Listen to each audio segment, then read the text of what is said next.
So yan, what's up mga kagago? Mayroon na nga tayo nakuhang makina. Itong paggawa na ito, mula pa ito ng bago pa magpasko, wala akong makuha. So ngayon meron na ako, ito isasalpa ko na yung buong makina. Alam nyo kasi itong makina na ito, yung may-ari ng relo, ang dami na balang pinanggalingan na gumagawa ng relo niya. Kaya ito magulo na yung utak nung yung relo, pinaka makina niya. Kaya kailangan na palitan ng panibagong makina. Ito nga, nakabili na ako. So yan, tinitester ko na. Isasalpa ko na. Ayan. Okay na. Ayan. Buo na. Tapos na yung pag-asimbol ko ng makina.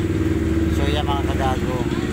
So ngayon naman, ipapakita ko sa iyo, kung sa inyo, kung paano ikabit yung makina. Ayan. Ito yung pinaka last na tapos na ito, pero gusto ko ipakita ko sa inyo yung kung paano ko inasimbol yung makina. Ayan. Siniset ko muna yung time. Ayan.